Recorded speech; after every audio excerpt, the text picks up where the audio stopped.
Praise the lord. హల్లెలూయా. ప్రతి ఉదయం దేవుని యొక్క మాట కోసం, ఆయన వాగ్దానం కోసం ఎదురు చూస్తున్న ప్రతి ఒక్కరికి యేసుక్రీస్తు ప్రభు వారి పేరిట శుభాలు తెలియపరుస్తున్నాను. దేవుడు మన జీవితాల్లో తన వాగ్దానాలు నెరవేర్చాలని ఆశ కలిగి ఉన్నాడు. ఈ రోజు దేవుని యొక్క వాగ్దానాన్ని మనం ధ్యానిద్దాం. లూకా సువార్త 21వ అధ్యాయం 3వ వచనం. ఆకాశము భూమియు గతించును గాని నా మాటలు గతించవు. అవునండి, దేవుడు చెప్పిన ఏ మాట కూడా గతించదు. మనముంటున్న ఈ భూమి, ఈ ఆకాశం, ఇవన్నీ ఒకానొక సమయంలో గతించిపోవచ్చు. కానీ దేవుడు మనకు చేసిన వాగ్దానం ఎన్నటికీ కూడా గతించిపోదు. ఆయన యొక్క ప్రేమ ఎన్నటికీ కూడా గతించిపోదు. ఆయన మన మీద చూపించే కృప ఎన్నటికీ కూడా గతించిపోదు. ఎందుకంటే ఆయన మన ఎడల కృప చూపుతున్నాడు గనుక విడువక నిత్యము మనల్ని ప్రేమించుచున్నాడు. అటువంటి ప్రేమను మనం ఎక్కడా కూడా పొందుకోలేం. అది మన ప్రభువారి యొద్ద మాత్రమే దొరుకుతుంది.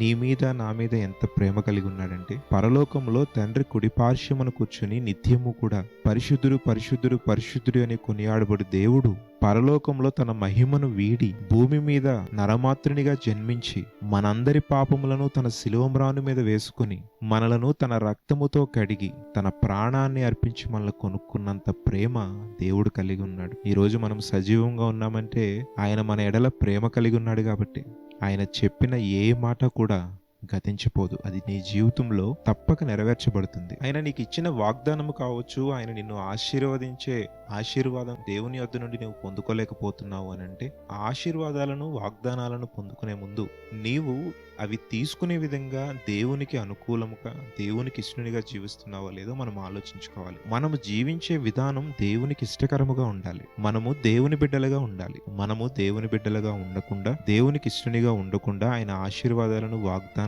మన జీవితంలో నెరవేర్చుకోవడం అసాధ్యం.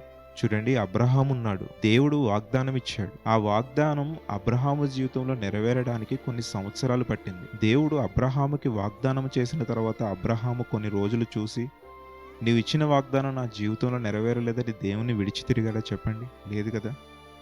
దేవుని మీదే ఆనుకొని దేవుని యందే విశ్వాసం ఉంచి దేవునికి ఇష్టనిగా జీవించాడు. అందుకే అబ్రహాము గురించి ఇంకా మనం మాట్లాడుకుంటున్నాం. ఇలా పరిశుద్ధ గ్రంథంలో అనేక మంది దేవునికి ఇష్టనిగా జీవించి తనకి దేవుడు చేసిన వాగ్దానాలను తన జీవితంలో నెరవేర్చుకున్నారు. కాబట్టి ఆయన యొక్క వాగ్దానాలు, ఆయన యొక్క మాటలు ఎన్నటికీ కూడా గతించిపోవు. తప్పకుండా నీ జీవితంలో నీకు ఇచ్చిన వాగ్దానమును బట్టి దేవుడు నిన్ను ఆశీర్వదిస్తాడు. పట్టుదల కలిగి ప్రార్థించు. తప్పకుండా దేవుని యొక్క ఆశీర్వాదాన్ని నీవు పొందుకుంటావు. Praise the lord.